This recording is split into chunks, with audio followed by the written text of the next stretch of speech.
The morning Augusta Hurst rode onto the Bailey Ranch. The sky over the Texas panhandle was the color of a fresh bruise, purple and low and heavy, with the kind of heat that pressed down on a person's shoulders like two hands trying to push them into the earth. She sat straight in the saddle despite it, her mare picking careful steps along the dry rut road that cut between the mesquite and the scrub cedar. And her jaw was set in that particular way it always got when she had decided to do something she was not entirely sure was wise. It was the summer of 1882, and the land around Cutter's Creek, Texas, was beautiful and merciless in equal measure, as it had always been, and as it would likely remain long after anyone living on it was gone. The drought that had started in the spring had not broken, and the creek itself was running so low that a man could step across it without wetting the tops of his boots. Every rancher from here to Amarillo was feeling the pinch, and Augusta Hurst was feeling it more than most. She was 26 years old, which in those parts meant she was old enough to have earned some hard knowledge about the world, and she had earned plenty. She had buried her father 3 years prior, taken the reins of the Hurst property herself when her brothers had gone east and shown no interest in coming back, and she had been running the Double H ranch on grit and stubbornness ever since. People in Cutter's Creek respected her for it, more or less, though some of the older ranchers still looked at her with that particular expression that said they were waiting for her to fail so they could feel comfortable again. She had not failed. But this summer was testing her in ways she had not anticipated. The east pasture on the Bailey land was the thing she needed. She had spent 3 weeks turning that fact over in her mind, examining it from every angle the way a person turns over a stone looking for something useful underneath. The Bailey East pasture sat right along the upper fork of Cutter's Creek, on the only stretch of ground between her property and the water that did not belong to either of them. It belonged to Henry Bailey, and it had belonged to his family for close to 20 years. The creek there ran deeper, shaded by a ridge of red rock, and in a drought like this one, that meant the difference between keeping her cattle alive and watching them wither down to nothing in a field of cracked earth. She had heard Henry Bailey was not a man given to selling, but desperation has a way of making a person attempt things they might otherwise leave alone. She came around the last bend in the road and the Bailey homestead came into view, and she pulled her mare up for just a moment to look at it. It was a working ranch, not a pretty one, though there was a kind of functional pride in the way it was kept. The main house was built from limestone, 2 stories, with a wide porch that ran along the front and a second-floor window that caught the morning light and threw it back like a signal mirror. There were cattle in the near pasture, a good herd mixed longhorns and some Hereford crosses that Henry had been bringing in from what she had heard. The barn was freshly whitewashed. The fences were tight. A man was at the near fence, working with a post driver, and even from this distance she could tell by the set of his shoulders and the way he moved economical, no wasted motion, that it was Henry Bailey himself. He was 31 years old, which she knew because she knew most things about people in her county the way you know things when you have lived in one place long enough and paid attention. He had come to Cutter's Creek at 23, inherited the land from his uncle, and had built it up steadily and without much noise or drama, which was considered a virtue in those parts. She had spoken to him perhaps a dozen times over the years, at church socials, at the feed store, once at a cattle auction in Amarillo where they had ended up bidding against each other for the same Hereford bull, and he had won, and she had been quietly furious about it for the better part of a week. He was not a man who used a great many words. She had not, before this summer, thought much about whether that was a quality she liked or did not like. She touched her heels to her mare and rode toward him. He heard her coming before she reached him, straightened up from his work, and set the post driver down against the fence rail with a careful hand. He was wearing a collarless shirt gone damp with sweat, his hat pushed back on his head, and he had the look of a man who had been working since before sunup and expected to work well past sundown, which was not unusual for this time of year. He was lean the way hard work makes a man lean, with forearms that showed the kind of strength that comes from actual labor rather than any particular intention toward it. And his face was tanned to a deep brown with lines at the corners of his eyes that came from squinting into the Texas sun. He watched her ride up and he did not say anything, just waited, which she had noticed was something he did. Some men filled silence with sound because silence made them nervous. Henry Bailey did not appear to be nervous about much. "Mr. Bailey," she said, drawing her mare up. "Miss Hurst," he said. His voice was unhurried. "Hot morning for a ride." "Hot morning for fence work too," she said. The corner of his mouth moved, which she had learned over time was approximately what passed for a smile from him in a business context. "What can I do for you?" She had planned this conversation several times in her head on the ride over, and now that she was here, the version she had planned felt brittle and too formal, like a letter written to a stranger. She let it go and said the plain thing instead. "I want to ask if you would consider selling me your east pasture," she said. "The stretch along the upper fork. I know it's not something you've been looking to sell, but I'd like to make you an offer and let you think on it." The change in him was small, but she caught it. He did not stiffen exactly, but something in his face settled into a stillness that was different from his ordinary stillness. The way a pond goes different when a stone has broken the surface, and the ripples have not yet reached the edge. "No," he said, "just that." Plain and direct, the way he was plain and direct. She had expected this, and she had a response ready, a reasonable one about market price and the drought, and a fair dollar figure she had calculated based on land values in the county. But he spoke again before she could deploy it. "Why do you want it?" he asked. The question surprised her because it was not the question she had been bracing for. She had been expecting him to simply hold his no and let that be the end of it, the way men sometimes did when they wanted to signal that the conversation was finished and they would like to return to their fence post now. Instead, he was looking at her with a directness that was not unfriendly, just intent, as though the answer actually mattered to him. She looked at him for a moment, recalibrating. "The creek," she said. "Your east pasture runs along the deep stretch. My cattle have been walking 4 miles to the lower ford, and the water there is barely a trickle now. I've lost 2 calves to the heat already this month. If the drought runs through August and into September the way it looks like it will, I'm going to be in real trouble." He was quiet for a moment, turning this over in the way she had come to recognize as characteristic of him. He did not respond quickly to things, he processed them first, and you had to be patient enough to wait for it. "Your east fence line," he said. "It runs along the ridge, doesn't it? The Red Rock Ridge." "It does." "If I put a gate in the east pasture fence," he said slowly, working it out as he spoke, "and you put a matching gate in your west fence line at the ridge, your cattle could access the creek through my land without you owning the pasture." She stared at him. "You'd grant me water access for the duration of the drought," he said, "however long that runs." She had not expected this at all, and the fact that she had not expected it left her momentarily without anything to say, which was not a state she was accustomed to.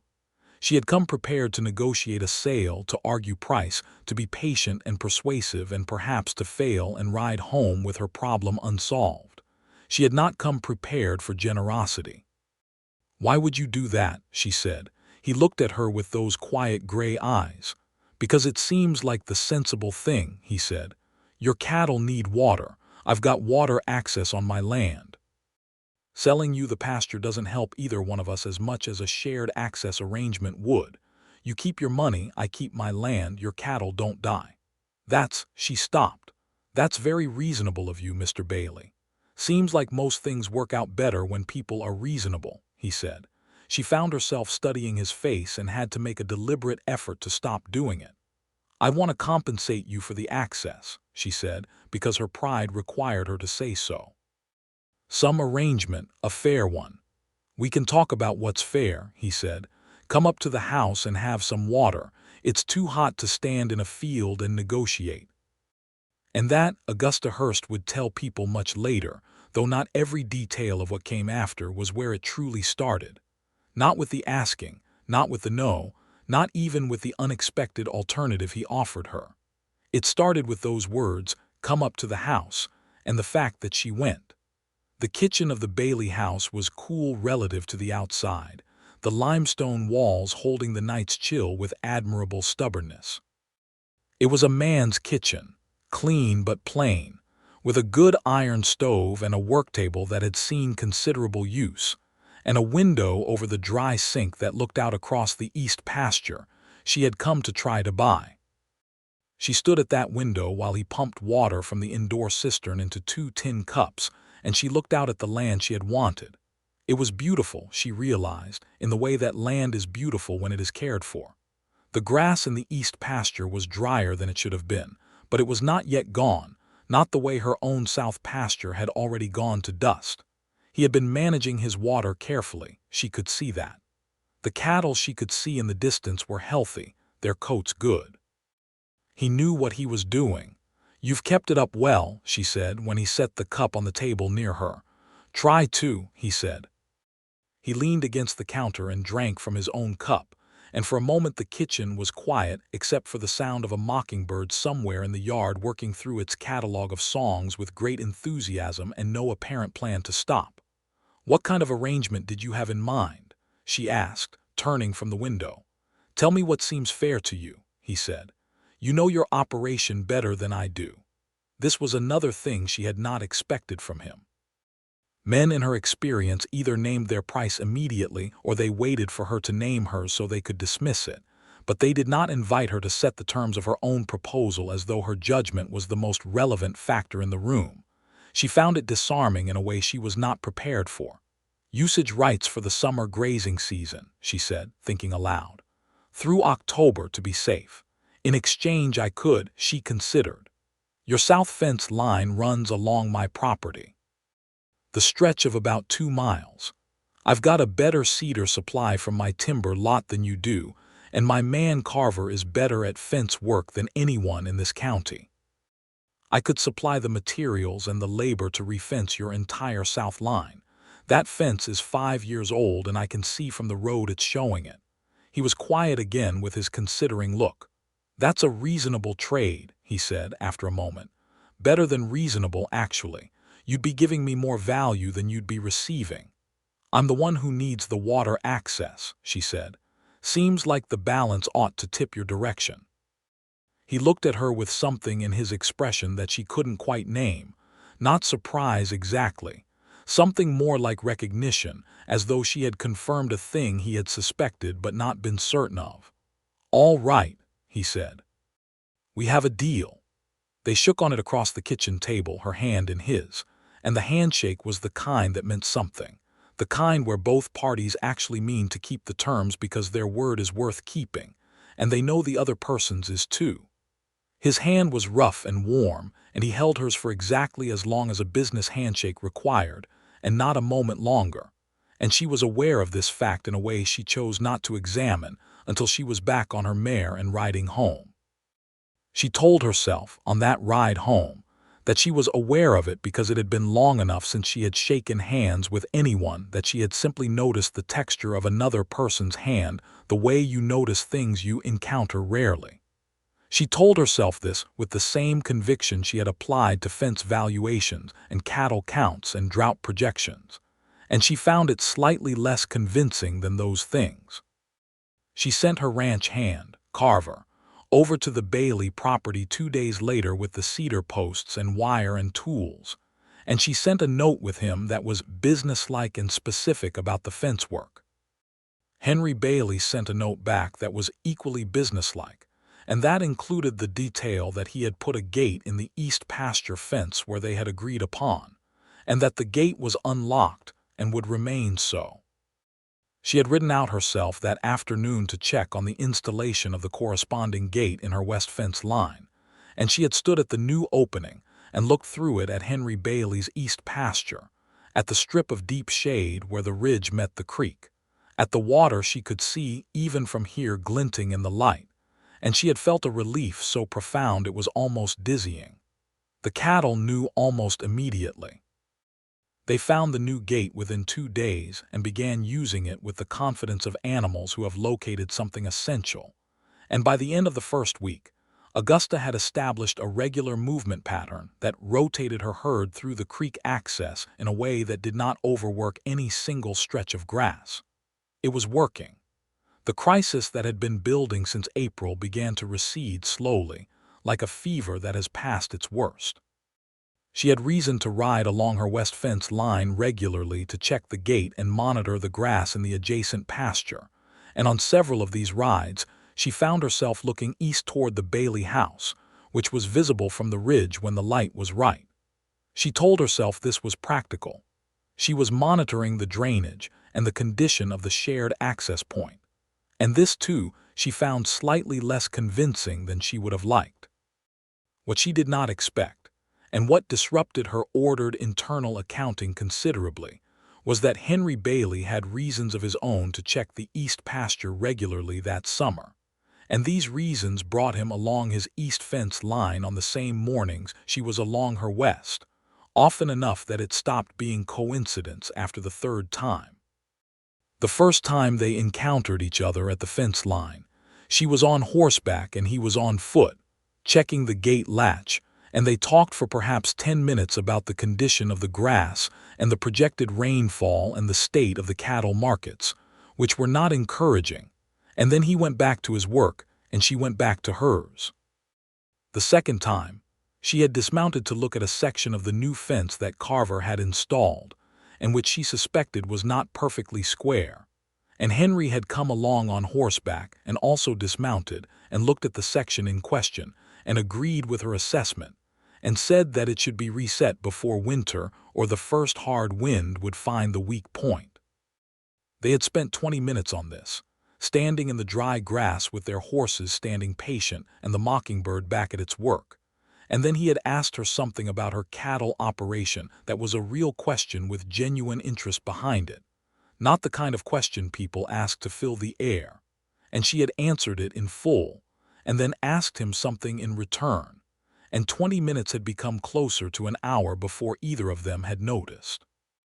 The third time, he had a canteen with him, and he offered her water without any particular ceremony, and she accepted it, and they sat on the top rail of the new fence while they talked, which was undignified for people conducting a business relationship, but which neither of them commented on, and the sun was going golden and long by the time she finally said she needed to get back for supper.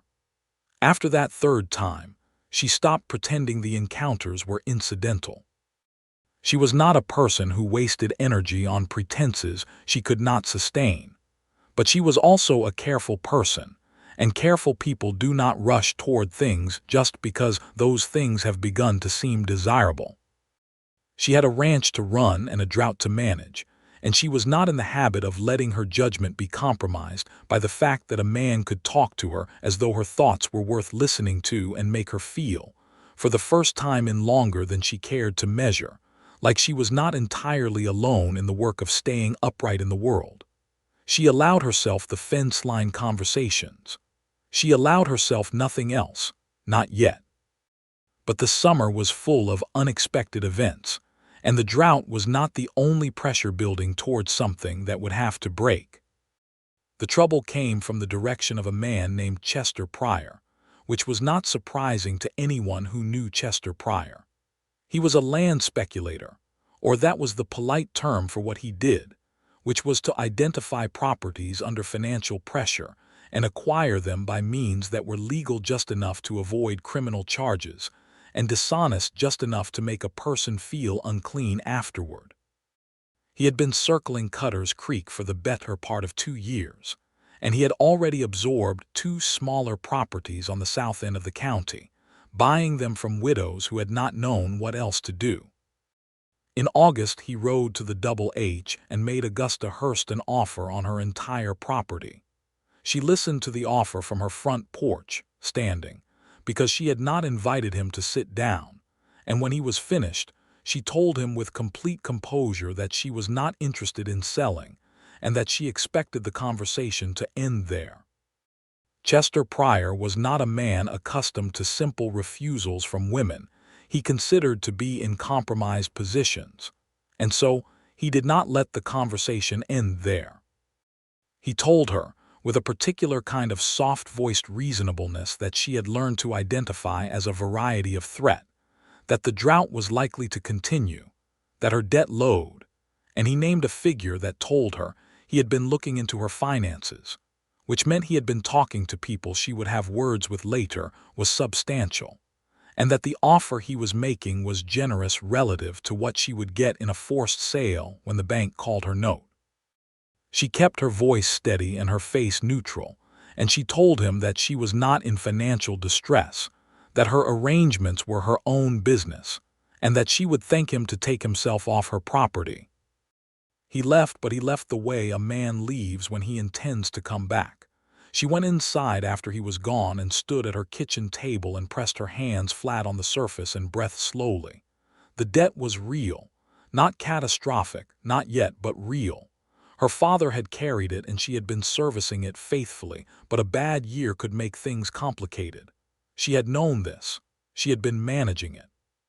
But hearing the number from Chester Pryor's mouth, knowing he had been researching it, knowing he was patient in the way that carrion eaters are patient, made her stomach cold. She had not intended to tell Henry Bailey any of this. It was not his business, and she was not in the habit of sharing her vulnerabilities with people, particularly not people she had recently and unexpectedly begun to care about impressing. But 3 days after Pryor's visit, she rode out to check the gate as she always did, and Henry was there at the fence, and something in her face or the set of her shoulders must have been readable because he looked at her from across the fence line with those quiet gray eyes and said, simply, "What's wrong?"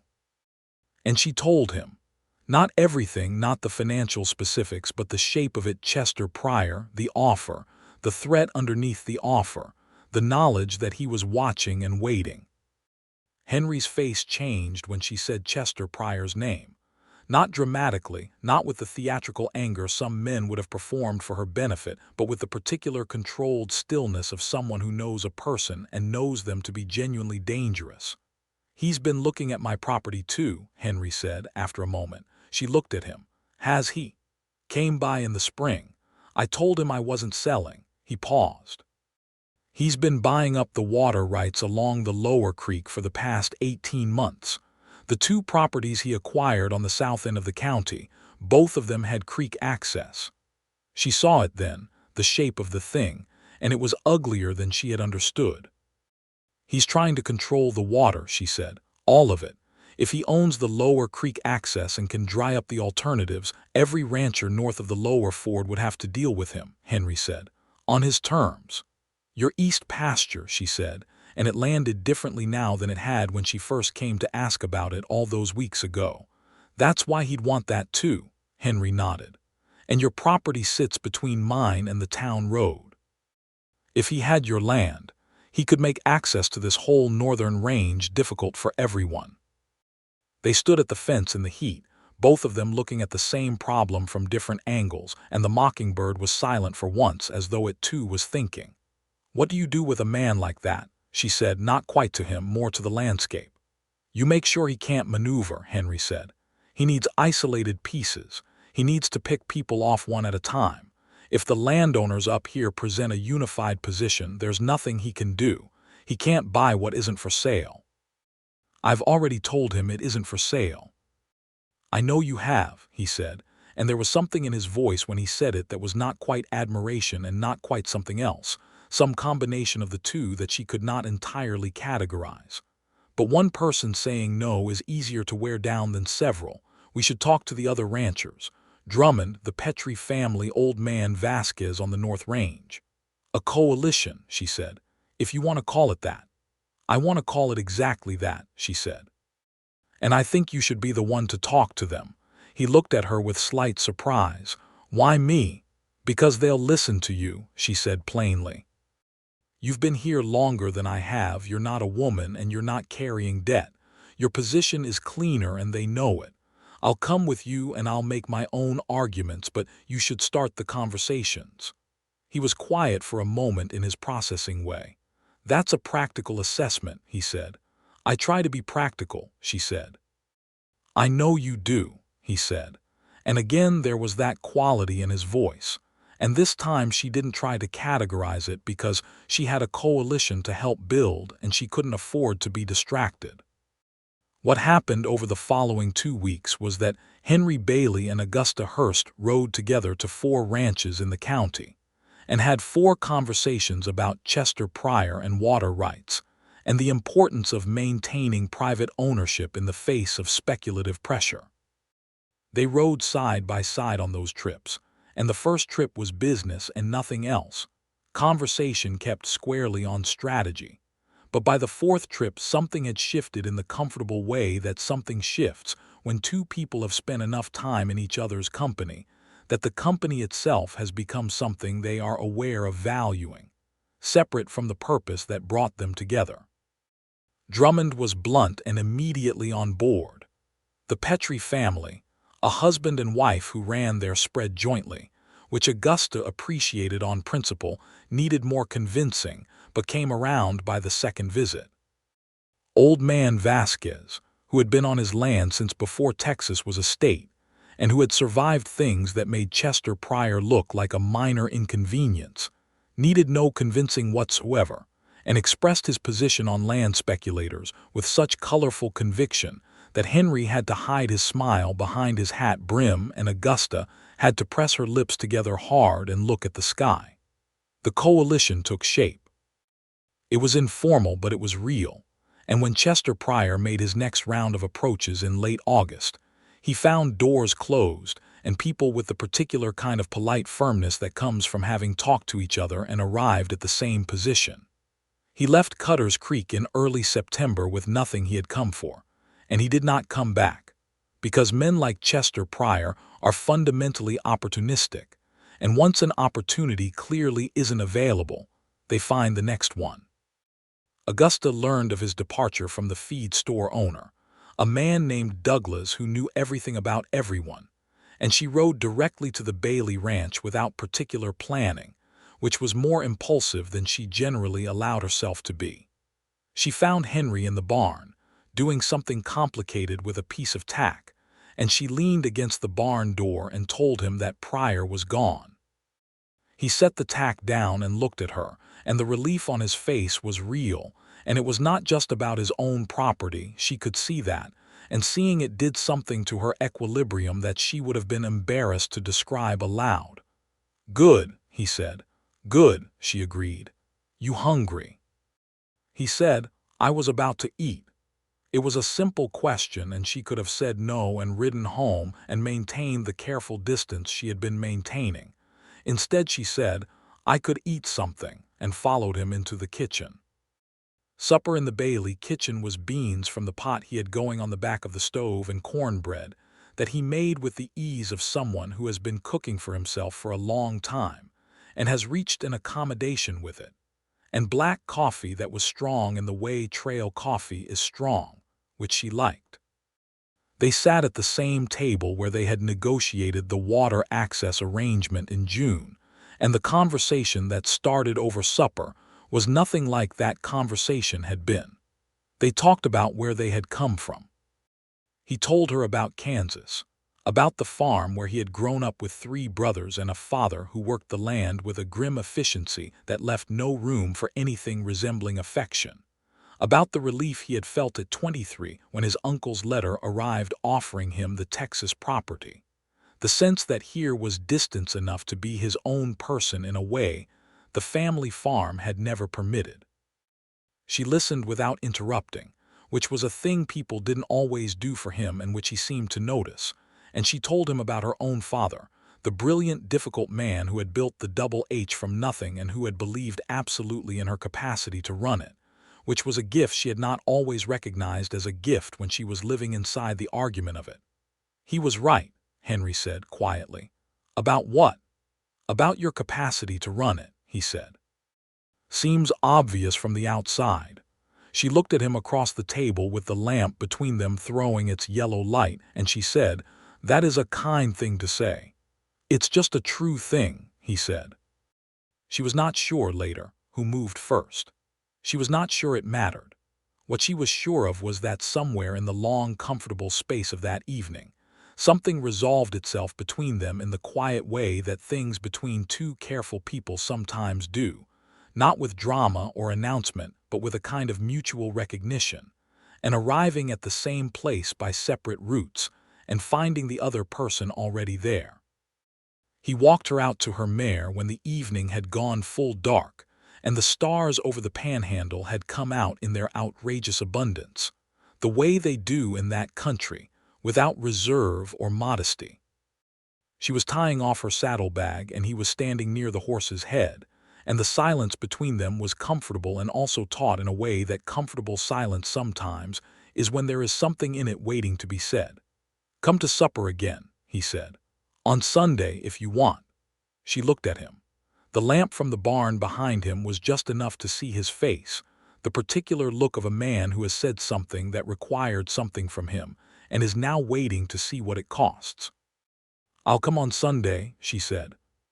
She rode home under those outrageous stars and let herself, for the first time, feel the thing she had been carefully not feeling since June, and it was larger than she had expected it to be, which perhaps should not have surprised her but did. September came and the drought broke, eventually, as droughts always do, with a week of hard storms that rolled in off the plains one after another and filled the creek and turned the dry pastures soft and green at the edges, and generally did for the land what nothing and no one else could have done. Augusta stood on her porch the morning after the first real rain and breathed the wet earth smell, and felt a deep, uncomplicated gratitude that was different from the relief of the summer, calmer and more permanent. The Sunday suppers had become, by then, a regular thing, alternating between her kitchen and his, and she had stopped wondering whether they were appropriate and started wondering about other things instead, things she had not let herself wonder about in a long time. She tried to articulate it to herself on those long rides between properties, he was steady. Not dull, not without feeling, not one of those men who mistakes blankness for strength. But steady in the deeper sense, the sense of a person who has located their own foundation and built on it, who knows what they value and acts accordingly. She had not realized, until she encountered it in him, how much she had been missing that quality in the people around her. He taught her a thing about horses one afternoon in October, something small and practical about reading a horse's breathing that she had not known, and she watched his hands demonstrating the thing, and had to concentrate quite hard on the actual lesson, rather than on the hands. She taught him something about calculating grazing rotation that same afternoon, having brought her notes, and the way he studied her calculations with genuine attention, and then asked a question that showed he had understood and was now extending the idea further, made her feel a particular kind of pleasure that she recognized, without embarrassment, as intellectual companionship, which was something she had not had in a long time and had missed more than she had admitted. In the middle of October, on a Sunday evening when supper had stretched long and late and the fire in his sitting room had burned down to coals, he said her name in a way that was different from how he had said it before, and she looked up from the cup she was holding, and he said, "I'd like to ask you something." "Then ask it," she said. "I'd like to court you," he said, "properly, if that's something you'd want." He was looking at her with the directness that was native to him, no performance in it, no maneuvering, just a man saying a true thing and waiting to see what the true answer was. She thought about the fact that she had not been courted in some years, that the last time had been a disappointing and brief experience that had confirmed her belief that most people were not worth the trouble of being vulnerable with. She thought about the fact that Henry Bailey, in the 5 months she had been coming to know him, had not once made her feel like her competence was inconvenient to him, or that her independence was a problem to be solved. She thought about the fence line conversations and the coalition and the supper table and the stars. "Yes," she said, "that's something I'd want." The relief that moved across his face then was the best thing she had seen in a long while. Not because he had been uncertain of her, she thought he had a reasonable read on her by this point, but because relief of that kind, the uncomplicated human relief of a wanted thing becoming real, was its own kind of gift to witness. He courted her carefully and with great attention to what she actually liked and needed, which was not always what conventional courting looked like in those times, and he seemed to understand this. He did not bring her flowers, which she would have found embarrassing. He brought her a book he thought she would like, which she did. He did not speak to other men about her affairs as though he had authority over them, which she was watching for and which would have ended things promptly. He asked her opinion on his decisions about his land, and he listened to the answers, actually listened. And sometimes he acted on what she said, and sometimes he didn't, and either way he told her why, which was everything. She took him to meet the grave where her father was buried, in the small cemetery on the Double H property, on an afternoon in November when the air had finally gone cool, and the sky had that particular sharp blue of a Texas autumn. She had not brought anyone there before, not intentionally, and she did not explain why she was bringing him now, just asked if he wanted to come out that way, and he said yes without making anything large of it. She told him things at the grave that she had not told him yet, about her father's last year and the transfer of the ranch and the loneliness of being entirely responsible for a thing with no one to share the weight of it. And he stood beside her and listened, and when she was done he said, "He'd be proud of what you've built here." In the quiet, direct way he said things, and she believed him.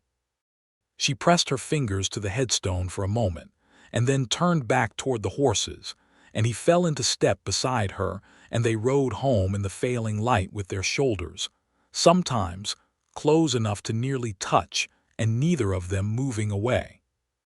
On a cold, clear Saturday in December, at the kitchen table of the Double H while the wind was making itself known outside, and the fire in the stove was making itself known inside, Henry Bailey set down his coffee cup and reached across the table and took her hand and told her that he was in love with her, and that he had been for some time, and that he thought she should know that. She looked at their hands and then at his face. She had known it was coming in the way you know a weather change before it arrives, the air pressure shifting, and she had thought she was prepared for it, had spent time considering her response, had in fact been rehearsing a response that was warm but measured and took into account the practical realities of two ranch operations and the complexity of combining two established independent lives. She had meant to be considered about it. Instead she said, with no ceremony at all, "I love you too, Henry," and watched something in his face open like a window being thrown up in spring. "I was hoping that was going to be your answer," he said. "I know you were," she said. "I was watching you hope it for the last 10 minutes, and it was very difficult not to just tell you sooner." He laughed, which was something she had worked for all autumn and had been rewarded with increasingly often, and his laugh was deep and genuine, and it did considerable damage to her composure, which she had decided was acceptable. He walked home in the cold that night rather than riding, because the walk was good and the stars were out again, and a man who has just been told that a woman like Augusta Hurst loves him has things to think about that benefit from the pace of walking. The Christmas social at the Cutter's Creek Meeting Hall was the first public occasion where they attended together as a declared couple, and Augusta had expected the scrutiny, because she had lived in this county long enough to know that people paid attention to each other's business and considered it a kind of community service. What she had not expected was that the scrutiny would be so comprehensively approving. Drummond slapped Henry on the shoulder with a broad grin and said something she couldn't hear that made Henry's ears go red. Old man Vasquez bowed to her with the elaborate old-world courtesy he deployed on special occasions, and told her in his mixture of Spanish and English that Bailey was a man worth having, and she had apparently known her own business, which from Vasquez was high praise. Mrs. Petrie embraced her, and said she was very happy for them both in a way that was so genuine it was almost startling. She stood with Henry at the edge of the dance floor later that evening, watching other couples move through a reel, and he turned to her and held out his hand. She took it and let him lead her out, and dancing with Henry Bailey was, as it turned out, one of the more unexpectedly wonderful things she had discovered about him, because he danced the way he did other physical things, with quiet competence and no wasted motion and complete attention to what was actually happening, which in this case was her, and she was not accustomed to being the complete object of anyone's attention in quite that way, and she found it affected her considerably. "You're a good dancer," she said, when the reel had moved them briefly close. "You're a better one," he said. "How would you know? You've never danced with me before." "I've been watching you dance for the better part of 2 hours," he said, without any embarrassment about this admission, and she missed a step. The engagement was not a long one, because neither of them was young in the way that makes waiting feel romantic rather than merely unnecessary, and because they had, by the time he asked her, already established that they were well suited in the practical ways that matter as well as the other ways. He asked her in January in the East Pasture, standing at the gate that they had installed the previous summer, which was a choice of location that she appreciated enormously because it was honest and it was theirs. He did not have an elaborate speech prepared, which she was grateful for, because an elaborate speech from Henry Bailey would have been a strange and worrying thing. He said that he wanted to spend his life with her, that he thought they could build something together that was better than either of them had built separately, and that he was asking her to marry him because he loved her, and because he believed she was the most genuinely capable and interesting person he had ever known, which was a compliment so precisely calibrated to her actual values that she suspected he had put some thought into it. She said yes, and she meant it in all the ways a person can mean something. The wedding was in March, at the Cutters Creek Church, a small stone building that had been there since 1870 and had seen the community through enough hardship and joy to have developed a kind of accumulated dignity. Augusta wore a dress that she had made herself from blue-gray wool she had ordered from Amarillo, practical enough to be appropriate to her person, but with a small amount of ornamentation at the collar that was her concession to the occasion, and she wore her hair differently than she usually did. And when she came down the aisle of that small church and saw Henry standing at the front of it in a dark coat with his hat in his hands, and the look on his face that she would remember for the rest of her life, a look of absolute, unperformed gladness, she felt something so large and warm move through her that she had to breathe deliberately and slowly all the way up the aisle to maintain her composure. He reached for her hand when she reached him before the ceremony even properly began, just took her hand and held it, and she let him, and the minister had to clear his throat gently before either of them remembered that there were other people in the building. The ceremony was brief and direct, the kind she had wanted, with vows that were the traditional ones and which she found she meant entirely, every word, which surprised her despite herself. He put a ring on her finger that had been his mother's, a simple gold band, and she had not known this was coming, and the sight of it made her eyes do something she had not given them permission to do, which she recovered from with a determined blink and a lifted chin. Old man Vasquez was in the front row, and his eyes were wet, and he was absolutely unashamed about it. They had a supper at the meeting hall afterward, the whole community, and it was loud and warm and full of the particular kind of celebration that small communities are good at, where everyone has a genuine stake in the happiness being celebrated because they have watched it develop and have their own investment in seeing it succeed. She danced with him again, and this time it was different from the Christmas social because this time, when the music brought them close, she could stay close, and she did. They went back to the Bailey Ranch that evening, which would be their primary home, though they maintained the Double H as a working operation under the management of Carver, who had been with the Hurst family for 12 years and who knew the property as well as Augusta did. The arrangement was practical, and they had discussed it thoroughly, and it preserved the Double H as a functioning piece of the economic picture while consolidating the household, which was sensible. What she had not expected, walking into the Bailey house as its mistress rather than as a guest, was the very specific feeling of a place becoming yours not through possession, but through belonging. She had lived alone in her own house for 3 years and had made her peace with it, and the solitude had not been unwelcome. But this was different. This was the particular warmth of a house with another person in it who wants to be there. And she walked through the rooms that first evening noticing all the things she would change and all the things she would leave exactly as they were. And Henry watched her do this from the kitchen doorway with that quiet attention of his and said nothing, just watched. And she found she didn't mind being watched by him in the least. Spring arrived early and enthusiastically that year, as though the drought of the previous summer had used up the region's tolerance for hardship, and the land was compensating with extravagant green. The creek ran high and full.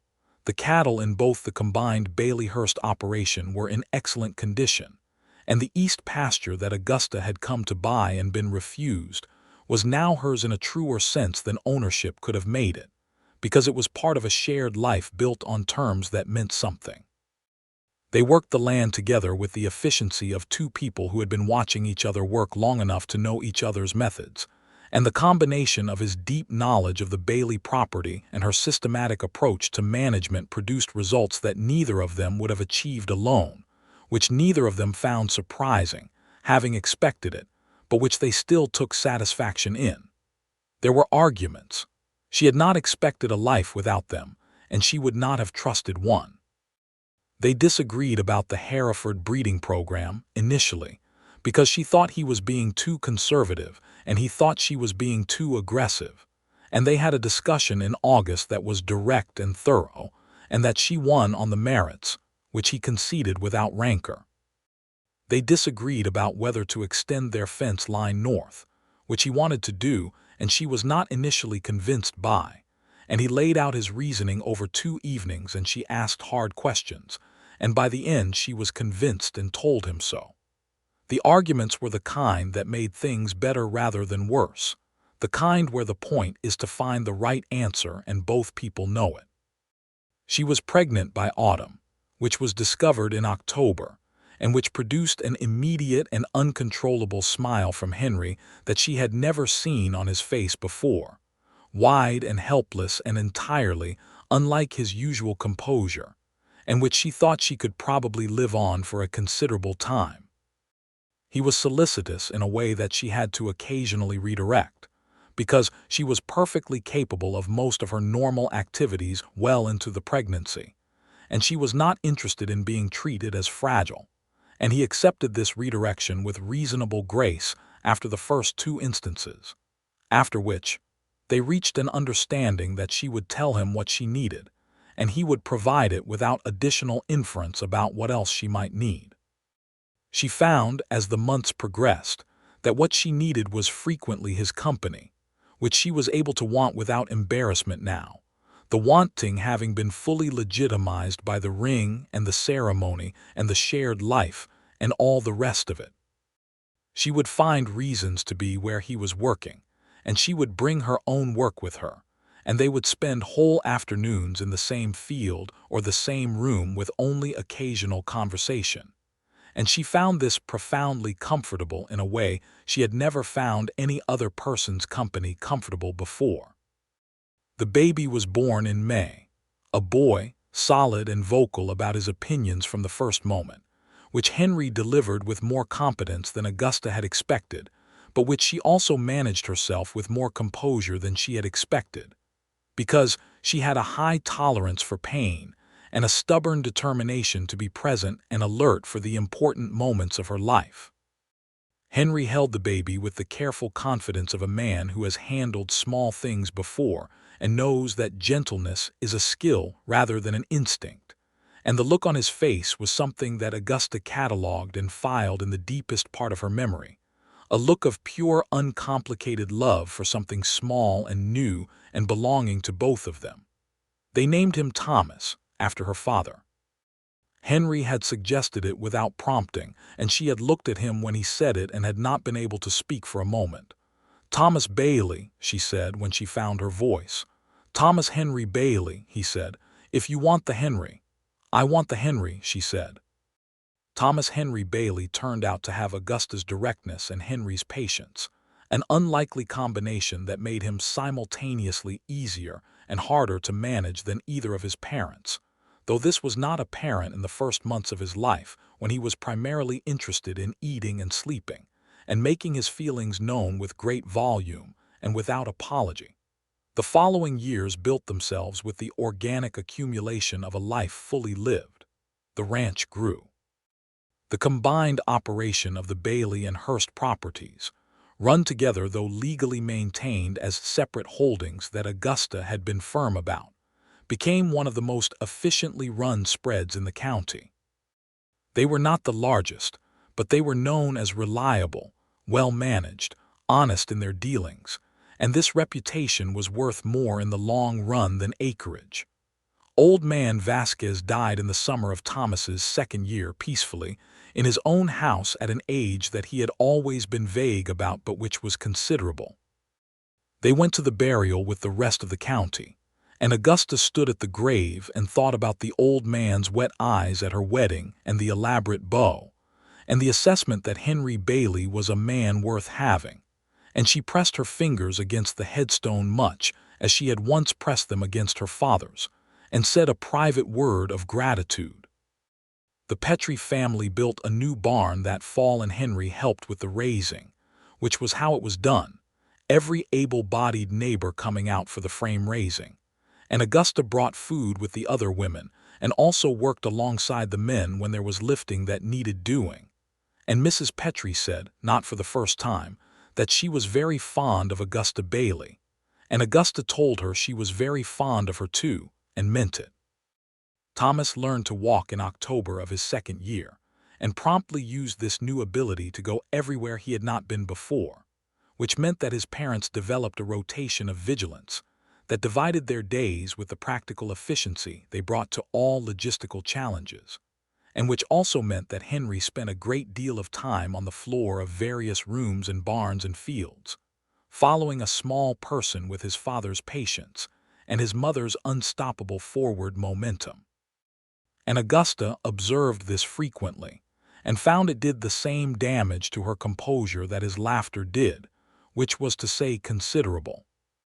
She was pregnant again by spring, which she told him on a morning in April when they were at the fence line, not the East Pasture fence line from the old days, but a new one they were building together on the North Range, both of them doing the actual work, side by side in the dirt and the spring green.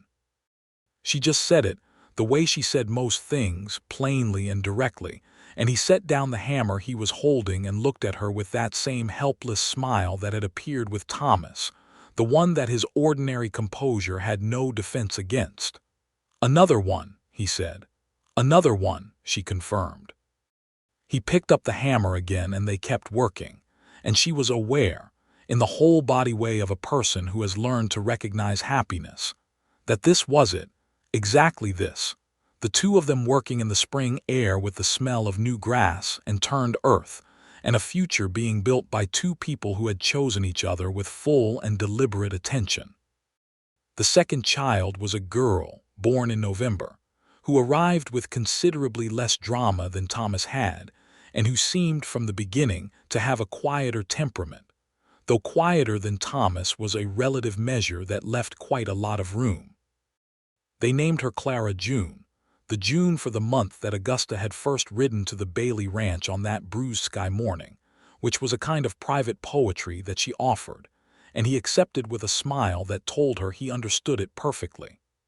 Clara June Bailey had her father's gray eyes and her mother's chin, a combination that would serve her well, and she fit into the family with the ease of something that had been exactly missing and was now exactly found. Thomas adored her with the clumsy intensity of a 2-year-old encountering a small sibling, which required supervision and produced several incidents of alarming affection, all of which were resolved without injury, and which Henry documented in writing in the small journal he had started keeping when Thomas was born, a thing Augusta had discovered one evening and read with her husband's knowledge and his slightly embarrassed permission, and which she had found to be the most quietly, privately beautiful account of a man, watching his family come into being that she had ever read. She had told him this, sitting cross-legged on the bed with the journal in her hands, and he had been embarrassed about it in the way he was occasionally embarrassed about things that revealed him to be softer underneath than his ordinary manner suggested. And she had taken his face in her hands and told him with great precision that she was in love with all of him, including and especially the parts he thought he was hiding, and the embarrassment had given way to the kind of look that still, after years, rendered her temporarily unable to maintain the composure she generally prized. The drought of 1882 was a thing they told the story of sometimes, to each other and to their children as they grew, the way families tell the foundational stories of how things began. How Augusta had ridden to the Bailey Ranch on a hot June morning to ask about the East Pasture. How Henry had said no. How he had asked why she wanted it, and how the answer had changed not just what he offered her, but everything that came afterward, unfolding with the slow, beautiful logic of two lives that had been circling each other in the dry heat of a Texas summer, and had finally, through a gate in a fence on a shared boundary, found their way to the same place. Thomas grew up knowing the story. He heard it the way children hear family stories, half attending and half not, and then one day when he was 10 years old and they were all at the East Pasture together, him and Clara and both parents checking on the late summer grass, he stood at the old gate with its new latch, the gate that had been rebuilt twice now but was still in the same place, and he looked at his parents with the particular pointed clarity that 10-year-olds sometimes achieve and said, "If Papa had sold it to you, would you have come back?" Augusta and Henry looked at each other over his head. "No," Augusta said, "probably not."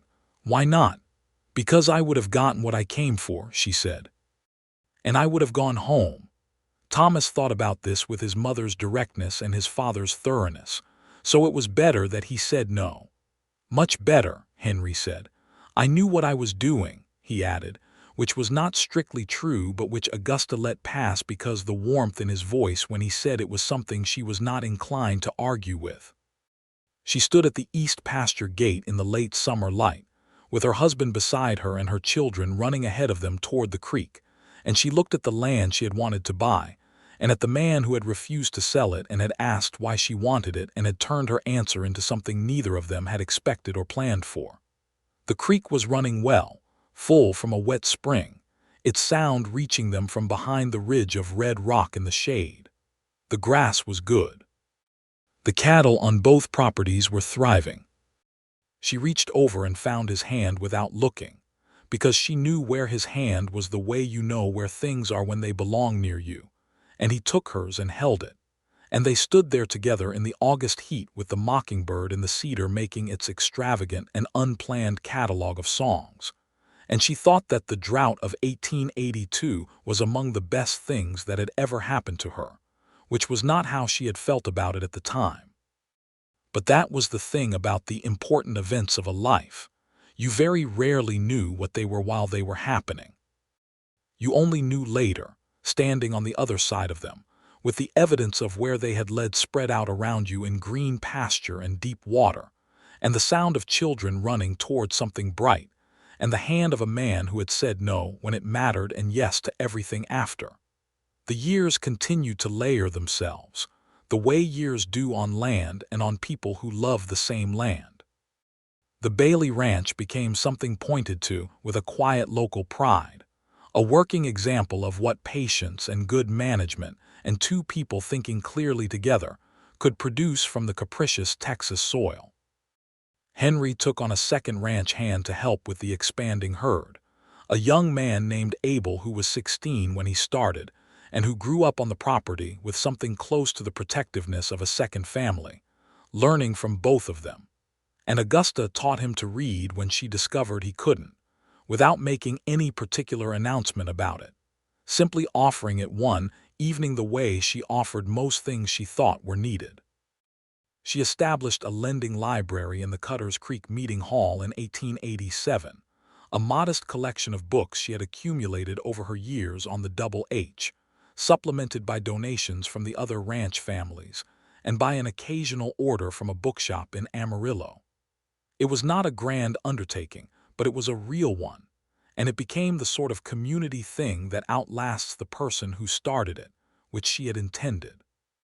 Henry joined the County Water Authority in 1888, a body that had been created partly in response to the attempts by speculators like Chester Pryor, who was apparently still operating further south, though never again in their county, to consolidate water rights, and he served on it with the same quiet effectiveness he brought to everything, ensuring that the lessons of the drought of 1882 were institutionalized in a way that protected the small ranchers and farms of the region for years beyond his service.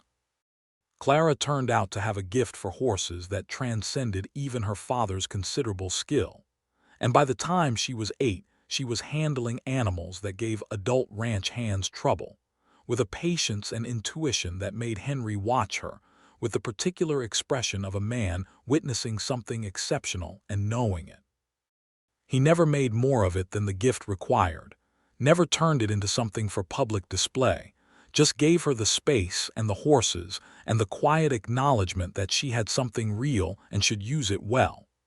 Thomas grew tall and strong and direct in his opinions, which kept both his parents entertained and occasionally tested. He had his mother's intelligence and his father's ethics, and the combination made him sometimes uncomfortable to be around if you were doing something that wasn't right, which Henry observed privately to Augusta one evening while Thomas was off somewhere being 17 and principled, and Augusta had said, "I wonder where he got that," and Henry had said, "From his mother's side, entirely." And she had laughed and told him he was a liar, and he had told her he was the most honest man she knew, and she had conceded this point, because it was true.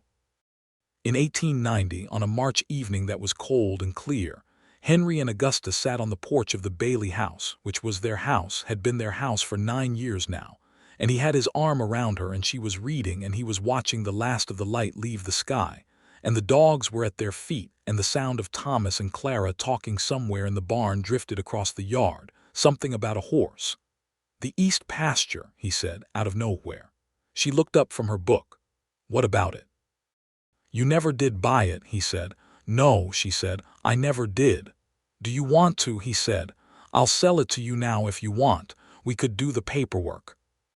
She looked at him with enormous affection, and also with the mild exasperation that was one of her primary modes of communication with him when he was being deliberately unnecessary. "Why would I want to buy it now?" she said. "It's already mine."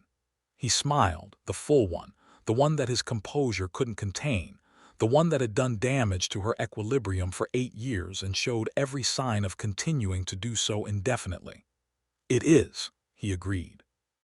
She leaned into him and he held her closer, and the cold March air was full of the smell of cedar and horses and turned spring earth, and above the red rock ridge, the first stars were coming out over the East Pasture, over the deep bend in Cutter's Creek, over the gate in the fence where 2 lives had found each other in the dry heat of a long summer ago, and everything that mattered was exactly where it was supposed to be. She had come to ask if he would sell. He had said no and asked why she wanted it, and the answer had changed everything, and she would not have had it any other way in all the world.